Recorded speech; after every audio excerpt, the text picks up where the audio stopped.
This is CBS2 News Update. I'm Mary. Calvi, new video on the search for a man seen assaulting a woman in Harlem. Police say followed the 28-year-old victim into her building and then onto an elevator.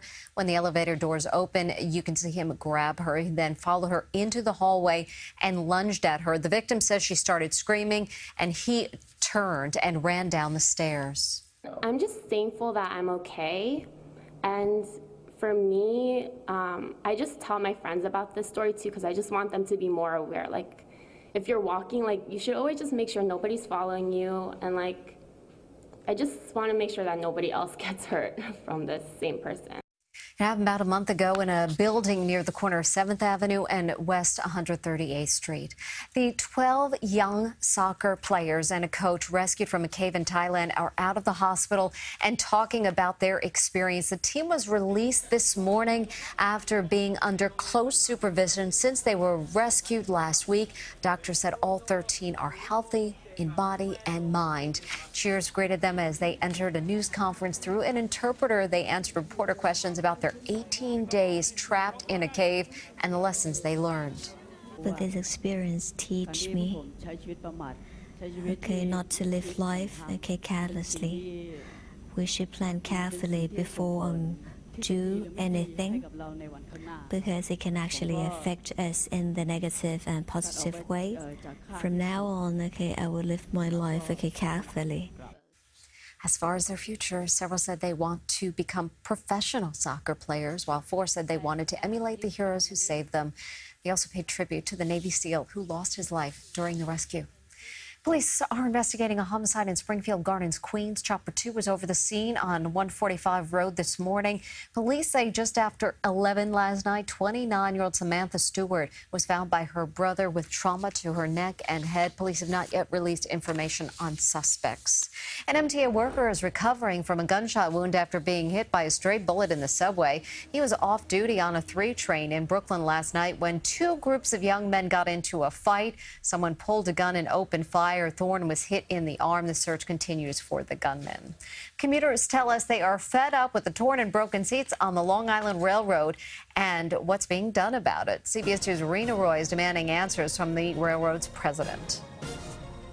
Chair after chair in car after car, it's really no secret. It's not good. I mean, this is not a third world country. These are clearly not the best seats in the house. It scratches your legs, it rips your hose, it's really unpleasant, and then there's the filth. Unfortunately, LIRR commuters have had no choice but to sit on the tattered, taped up, and downright broken seats day after day for years. When you're paying like a monthly standard of, let's say, $260 a month, you're sitting on a chair that's broken, out of service. So we rode a train with the LIRR president, Philip Eng, to ask him what's being done. Obviously, the train that we're on here, you can see the seats are pretty nice, but we've been seeing conditions like this all over on different trains. Can you talk about why things have gotten so bad?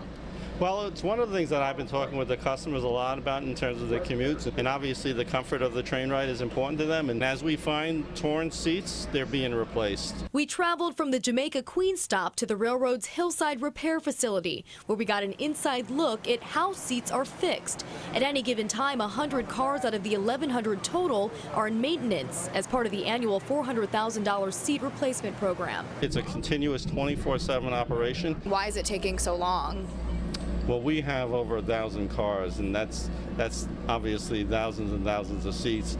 So it's the thing is, you just can't take out every car out of service when it has one torn seat. Workers tell us one car has about 40 to 50 seats on average. Changing cushions on each costs about $50 per chair, and one car can take an entire day. Plus, Eng says repairs are tough to keep up with because as some others are damaged often by the wear and tear of its 300,000 daily riders. For example, people putting their feet on seats. But why use duct tape in the first place? Well, the duct tape is obviously a short-term measure. Duct tape for now, but Eng says the 50,000 seats of the LIRR will be in ship shape in the next few years, and we will be checking. Rena Roy, CBS 2 News. Here's another reason why teens may want to limit their use of cell phones. A new study found it could increase the chances of developing attention deficit disorder. The study was done by researchers at the University of Southern California. They looked at teens who used their cell phones over 9 hours a day to see if there were indications of ADHD. And we studied that in a sample of more than 2,500 Los Angeles area teenagers, and we found indeed, yeah, there was a statistically significant link. The study doesn't prove a link, but experts say that when kids get used to constant stimulation, they could develop problems with patience and tolerating delayed gratification. A fishing crew in Russia captures an incredible sight. They say they were astonished to see this massive water spout in the Black Sea on Monday. Fishermen said dolphins were jumping around the area and smaller second water spouts appeared next to the larger one. Let's get to your forecast right now and see how we're doing around here. It looks like plenty of sunshine, John. There we had our water spout yesterday. We had the severe weather yesterday. We had the rain and all the humidity. Oh, looks and feels great. Right now, 76. That's the 11 a.m. observation out of that pretty park you see right there. Numbers around the area between 73 and 81. Now, these numbers compared to yesterday, it's most reporting stations, it's about 5 to 10 degrees cooler, and dew points are a lot lower, so it just feels great out there. Numbers are going to be nice this afternoon. High pressure in control right now, today, tomorrow, and Friday, too. So, yeah, even though the high today won't be that much lower than yesterday, maybe just 2 or 3 degrees, feels so much better with all that humidity out of here. 86 today. Overnight tonight, 65. That's in the city. For some of the suburbs, we're going to see a repeat where you're going to see morning lows in the low 50s, and with low humidity, that means the AC is off, the windows are open, it feels great. Looks great Thursday and Friday. Saturday, increasing clouds during the day with humidity on the rise, and then pop-up showers or storms possible. It's a little busier on your Sunday. Enjoy the next few days, Mary. All right, John, thanks. Happening today, special anniversary for the Piano Man. Tonight, Billy Joel will perform his 100th Lifetime show at Madison Square Garden. To celebrate, the Garden will unveil a permanent tribute with Joel, Governor Cuomo, and others in attendance. Joel first performed at the Garden 40 years ago in 1978. 4.5 years ago, he began his residence there, performing monthly shows. A heartwarming story that's getting a lot of attention on social media about a college student in Alabama who just wanted to make it to work on time for the first day of his new job as a mover. But his car broke down the night before, and he had no other way to get around. So at midnight, Walter Carr embarked on a 20-mile trek, one that, according to GPS, would take him 7 hours. Walking by in my shoe, I swear, that phrased me a lot to me. And tell people that think something's too far, I'm just saying, just look at this story and be like, hey, if Walter do it, I know I can do it.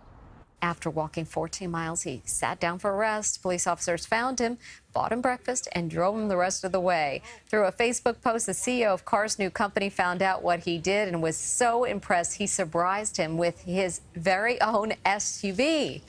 A little dog collared by cops in New Jersey. An officer in Cape May found Bean the pug wandering through backyards on Sunday. Bean apparently had no tag, so hoping to find the owner, police took a mugshot, pug mug, and posted it on Facebook. They wrote, "This is what happens when you run away from home." Bean was in custody only a few hours before one of her neighbors spotted her furry face on Facebook and alerted the owner.